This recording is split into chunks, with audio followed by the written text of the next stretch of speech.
Philly shell is a very popular and defensive stance in boxing that uses the lead shoulder to deflect incoming punches, while low lead hand protects the body, while the backhand allows you to fire sharp counters. This style is perfected by the likes of Floyd Mayweather and James Toney, and when mastered using this style, it can simply frustrate opponents to the point they don't know what to do. This was very much the case for our young Canelo Alvarez, after being outclassed by it in his early career versus Floyd Mayweather. However, in defeat, we sometimes learn much more in our ability to adjust and get better for the future. Today's breakdown, I'm going to show how Canelo Alvarez evolved himself to not just compete against it, but to conquer those past demons. This is how Canelo adjusted and tamed Philly shell's style years later.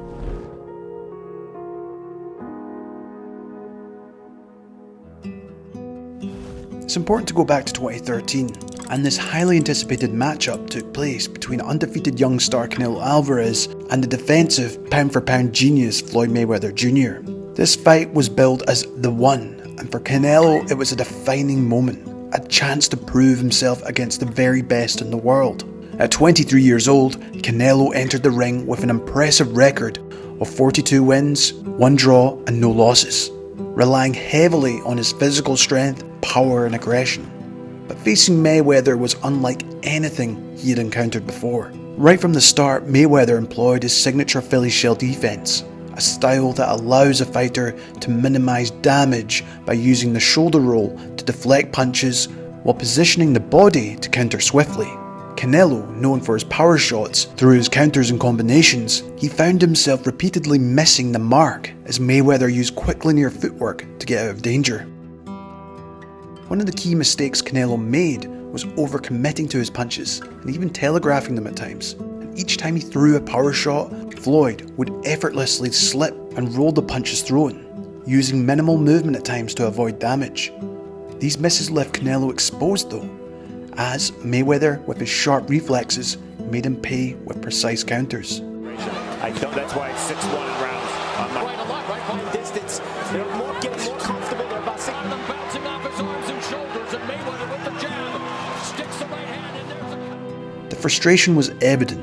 Canelo, accustomed to overwhelming his opponents with his sheer force, found himself chasing a phantom. Mayweather's defensive brilliance neutralized Canelo's primary weapons at the time, his combinations and power. Another critical issue was Canelo's lack of head and upper body movement. While he had a solid defensive base, he was too stationary, allowing Mayweather to read his movements and time his counters with precision. Canelo even tried to change tactics at one point, trying to play possum to lure Floyd in. However, with Mayweather having the reach advantage, he knew he could attack him from range and force Canelo to open up his guard, which in turn, he got caught trying to get out of the way of Mayweather's lead hand. And this lack of mobility made it easier for Mayweather to actually control the pace and rhythm of the fight, and even land his combinations. Canelo also struggled to apply effective pressure, as Floyd, a master of ring generalship, used his footwork to keep the fight constantly moving, while even taking the centre of the ring, avoiding the ropes where Canelo could potentially trap him. When Canelo was able to back Mayweather up, it was actually more Floyd's way to lure in the frustrated Mexican, who was just trying to land anything of significance. To go on the attack. Oh, there's a right hand. And now Canelo just blitzing the body, but made coolly circles away from the ropes and punch. As I mentioned, he would telegraph and get caught with counter rights before Floyd would intelligently move out of danger again. Despite Canelo's attempts to close the distance, Mayweather's superior movement and anticipation kept him out of harm's way. While maybe one of the most underappreciated parts of this fight was Mayweather's jab or lead hand, and though his jab is not technically a power punch, it was definitely another tool that disrupted Canelo's rhythm. The quick, accurate jab prevented Canelo from getting set, forcing him to constantly reset his attacks, particularly that body jab, which worked a treat, as Mayweather would also quickly move out of danger, giving the Mexican no opportunity to counter, while the use of feints and constant variation with the lead hand created even more indecision as the fight went on, further frustrating the efforts to break through the Philly shell. After 12 rounds, the result was clear. Mayweather had put on a masterclass of defensive boxing and ring generalship, handing Canelo his first professional loss. For Canelo, it was a humbling experience after being so confident, but also a valuable lesson in the science and art of boxing. Tuve la paciencia para poder saber cómo entrar, cómo irlo minando y tener esa paciencia para que llegue el momento de conectar mis golpes. Me sentí muy presionado a la hora de quererlo atacar, de quererlo conectar, y eso fue, creo que, uno de mis errores. Obviamente en mi esquina me decían que presionara, yo sé cómo hacerlo de una manera inteligente, pero como te digo, no tenía la experiencia para tener la paciencia de hacerlo. You get the sense he still feels that he will land a shot, a good one, sometime in this fight, but that's only one isolated moment.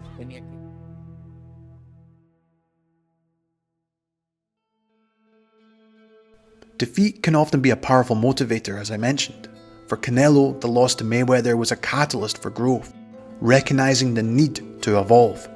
He began a transformation that would redefine him as a fighter. In the years following the Mayweather fight, Canelo focused on refining his defensive skills. No longer would he rely solely on his physical gifts. Instead, he embraced the intricacies of the sweet science. Head movement became a central aspect of his training at times, as he learned to slip punches with subtlety, minimizing opponents' opportunities to land clean shots. And even though he did this before when he was younger, he definitely appeared to have mastered it as he grew of age. Footwork was another area where Canelo sought improvement, especially after his fights with Triple G. He worked on his ability to cut off the ring effectively, being the aggressor, forcing his opponents into positions where he could launch his attacks, show that he was dominating the fights. This development was crucial as it allowed Canelo to control the tempo of his fights, something he had struggled with against Mayweather. But perhaps the most significant evolution was in Canelo's offensive strategy, understanding that things like headhunting could be futile against defensive masters. Canelo honed his body attacks. The body, unlike the head, is a stationary target. Canelo's vicious body shots became a hallmark of his style. These attacks not only inflicted damage, but also slowed down his opponents, making it easier for him to land his combinations later down the stretch in his fights. The evolution was evident in these fights that followed, as Canelo displayed a newfound patience and precision. He was no longer just a power puncher. He was a tactician, capable of breaking down his opponents methodically. It was Canelo's ability to slip punches and counter with power that became one of his defining traits.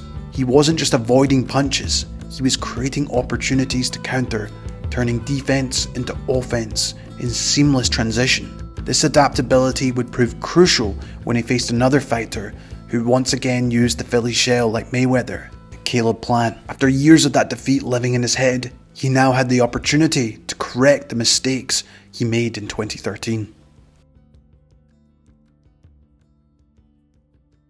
By 2021, Canelo had established himself as one of the sport's pound-for-pound best. His resume was filled with victories over top-tier opponents that he was now on the brink of becoming the undisputed super middleweight champion. His opponent, Caleb Plant, presented a familiar challenge, a defensive-minded fighter who relied on the Philly shell to outmaneuver his opponents. From the outset, Canelo's approach was marked differently from the one he had taken against Mayweather. He was patient, methodical, and relentless in his pursuit of Plant. Understanding the nuances of the Philly shell, Canelo knew that wild, unchecked aggression would play into Plant's hands.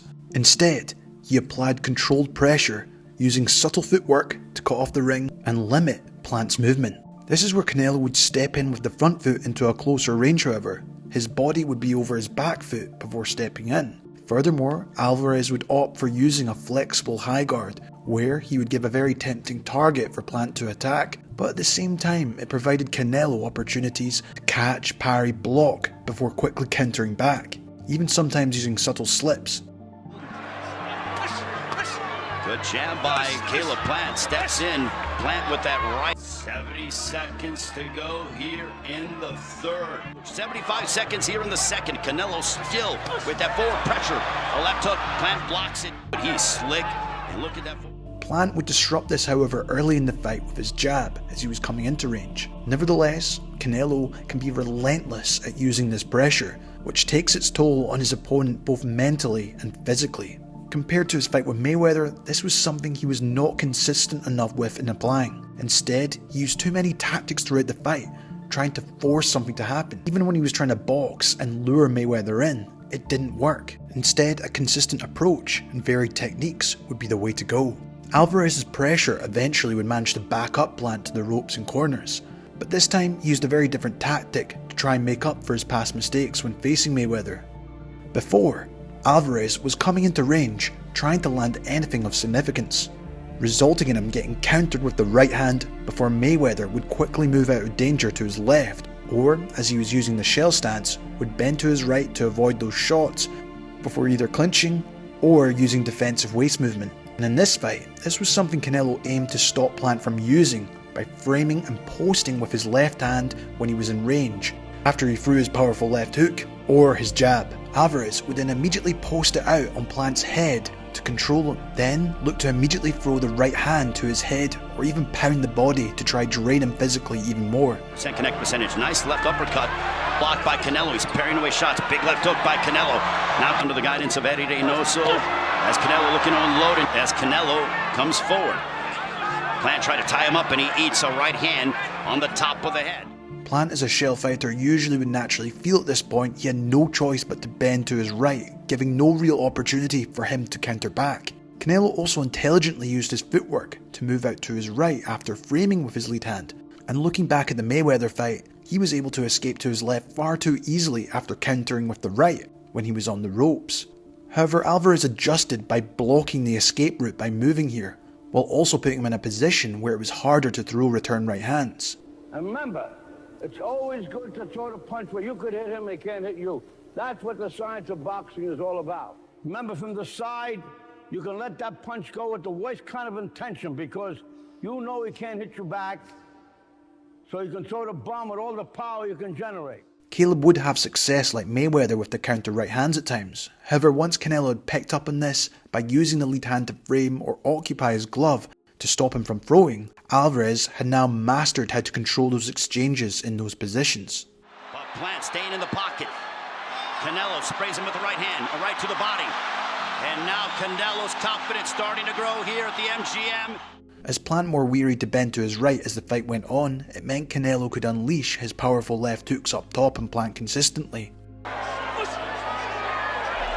Álvarez, a big left hook upstairs that caught the jaw of Plant. Another way Canelo adjusted in this fight was he wasn't just coming with the high guard all the time. He was now using feints with his left hand and even head movements, slipping punches as he came in, making him a much more elusive and unpredictable fighter as he closed the distance. Patience was the key difference though against Plant. Canelo waited for the right moments to strike. He wasn't now just rushing to get off his combinations. Instead, he allowed Plant to expose himself when he put himself on the ropes or corners before delivering those precise punches. The tactical patience was a direct result of the lessons I think learned from that Mayweather fight, where impatience had cost him dearly. In the 11th round, Canelo was pushing the pace a lot at this point. It was here he set up a beautifully timed leaping gazelle hook. But I think, without a doubt, oh, big left hook. Plant might have gotten hurt. Right uppercut, down goes Plant for the first time in the fight. If we watch it again, it was the natural transfer of weight from his right foot to his left before launching the devastating blow that really helped to generate the power. After landing the left hook, clearly hurt Caleb Plant naturally goes back to his typical shell stance, bending to his right, a very vulnerable position for any fighter. And with Canelo already in a perfect position, a little shove was all it took to set up the right uppercut. With Plant clearly hurt from this, it was time to go for the final finish. And that, oh boy, he's hurt. Caleb Plant down, and Canelo looking for the finish. Big left hook. Plant might be out on his feet. Plant might be out on his feet. Big right hook. Canelo looking for the finish. Canelo looking to finish off Caleb Plant, and down goes Plant, and this one is over. And the undisputed super middleweight champion of the world, Saul Canelo Álvarez. Canelo was now the undisputed super middleweight champion.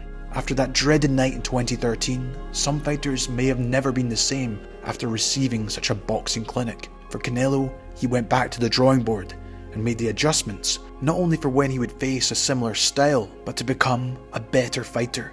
And in no way am I comparing Plant to Floyd in terms of their achievements and overall ability, but it's clear Canelo took the lessons from that defeat.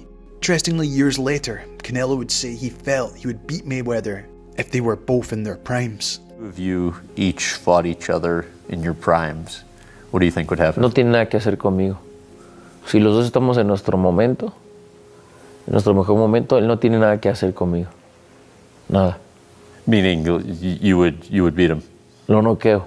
Personally, I'm not too sure about that, but it also depends on the weight category as well, in my opinion. Let me know your thoughts in the comments below, and let me know what you thought of the adjustments Canelo made in the Plant fight, and was this one of his greatest performances?